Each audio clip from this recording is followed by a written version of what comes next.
lei que cria o novo ensino médio passou por alterações e agora aguarda a aprovação ou veto do presidente da República. Nós vamos falar sobre esse assunto aqui com o professor especialista em educação, Carlos André. Professor, está tudo bem com o senhor? Tudo ótimo. Seja bem-vindo mais uma vez. A honra é sempre minha. Quando eu disse está tudo ótimo, porque estar aqui com você é sempre uma alegria, Jordevar. Você sabe disso. Vamos falar, o que mudou? O senhor gostou dessas alterações? Bem, primeiro é importante observar que essas alterações são as alterações das alterações. Sim. Uma coisa terrível. Nós tivemos ali até 2018, aquele ensino médio que, por exemplo, nós conhecemos. Quem não se lembra? Português, matemática, física, química. Eu fiz esse ensino médio. E aí houve uma reforma no governo Temer em que o que se fez foi o seguinte: aumentou a quantidade de horas do ensino médio. E aí o que se fez? Colocou lá disciplina obrigatória, português e matemática. E aí a grande polêmica, os chamados itinerários formativos. O que seria isso? Qualquer coisa. Já houve, por exemplo, em escola, pra você ter uma noção, curso de pizza. Você fala, mas é isso na escola? Já houve esse detalhe. É polêmico, mas assim, ficava muito livre para a escola fazer nos itinerários formativos o que ela quisesse. E eram 1.200 horas. Então agora chegamos à reforma, essa lei agora. O que essa lei fez? 3.000 horas no ensino médio e aquilo que era itinerário formativo caiu para 600 horas. E aí, português, matemática, ciências humanas, história, geografia, ciências biológicas, física, química, essas ciências da natureza, essas passam a também ser obrigatórias. Então, português, matemática e aquelas física, química, biologia, etc., passaram a ser obrigatórias novamente.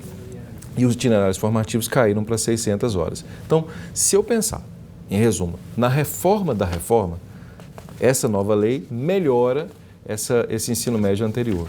Mas eu fico muito triste, sabe, Júlia? Porque o ensino médio de um país representa, de alguma forma, a forma como o país vê o futuro do processo educacional. É uma base, né, professor? Base. Nós tivemos em 2018 uma reforma. Já vamos fazer de novo a reforma. Essas pessoas, 5 anos depois. 5 anos depois, em regra, um ensino médio tem que ter aí, há países que têm 30 anos de ensino médio. Então, eu vejo com muita tristeza, nós não sabemos para onde nós queremos ir. O Brasil não sabe para onde quer ir em termos educacionais. E o país vai pagar por isso em termos de mercado de trabalho e cidadania, por exemplo. Professor, ensino à distância, como é que ficou? Ensino à distância não houve alteração substancial nessa lei. É importante observar que a perspectiva do ensino à distância é polêmica no país. Nós temos percebido, por exemplo, no ensino superior, uma espécie de veto, inclusive, do próprio Ministério da Educação. Faculdades de Direito, que é um caso muito comum, não podem mais ser abertas no país nesses próximos 2 anos, em razão exatamente desse veto do MEC. E a perspectiva do ensino à distância, ela no Brasil tende a, nesse momento, ser vista com um pouco de reflexão. Nós passamos pela pandemia e a pandemia demonstrou que o problema não está no ensino à distância, não está exatamente na estrutura online, está no aspecto pedagógico. Imagine, por exemplo, como é que é ensinar a um aluno de ensino médio, por exemplo, física, biologia e química, pelo ensino à distância, ser um aspecto pedagógico eficiente. Por exemplo, cobrar a lógica como é que se faz uma prova dessa forma. Então, o Ministério da Educação vê isso com uma certa reserva. Acho também que não se fez uma reflexão como se deveria a esse respeito. Há países no mundo em que o ensino à distância é feito e é feito com eficiência, mas não no Brasil. Professor, com essas alterações, vamos pegar o ensino público brasileiro, está pronto, está preparado para colocar em prática? Não, o ensino público não está pronto e o ensino privado, Jordevar, isso é uma coisa importante observar. As escolas privadas do Brasil estão com problemas muito graves. Por exemplo, vamos imaginar aquele aluno que entrou no ensino médio, no primeiro e no segundo ano do ensino médio. Aí agora vai haver a reforma. E o terceiro ano do ensino médio já vai ser diferente. Como é que se faz isso? As escolas estão em dúvida em relação a esse aspecto. Evidentemente, a lógica de conclusão do ciclo, né? Mas isso mexe com a estrutura da escola, é caro para a escola particular. Imagine, uma escola que era obrigada a ter 1.200 horas de itinerário, agora não são mais 1.200 horas, são 600 horas de itinerário. Isso mexe com a estrutura financeira da particular. Na escola pública nós temos um problema muito sério, que é um problema de déficit de professores. E por que nós temos?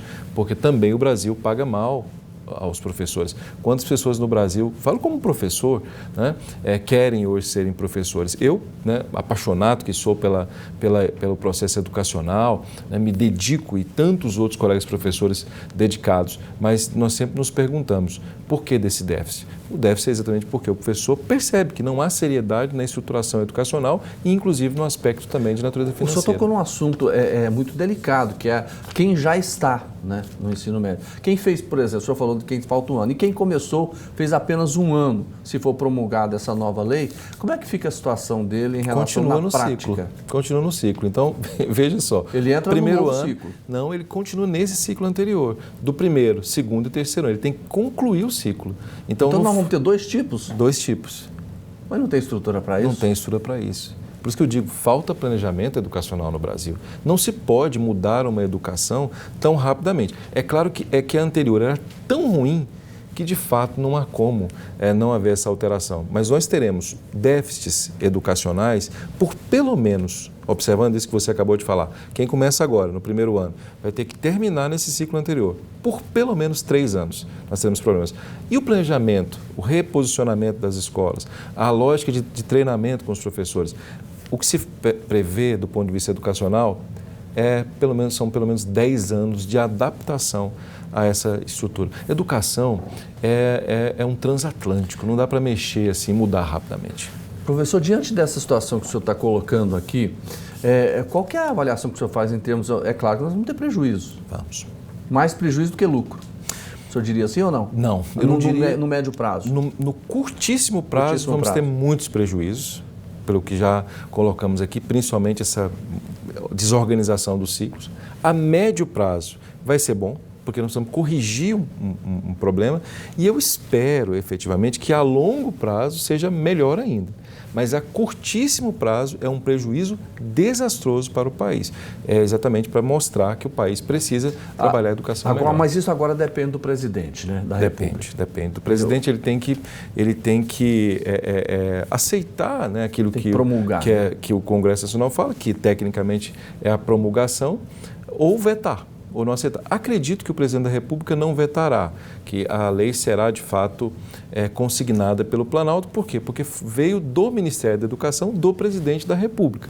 Consequentemente, não haveria, a meu ver, nenhuma lógica do veto do presidente. Professor Carlos André, eu quero muito agradecer mais uma vez a participação e a contribuição que o senhor dá para o nosso TJ Goiás, e assim que tiver essa decisão aí do presidente, promulgando ou não, a gente vai voltar nesse assunto. Com certeza, vai ser uma honra estar aqui para dialogar sobre educação, esse assunto tão importante. Nossa, fundamental.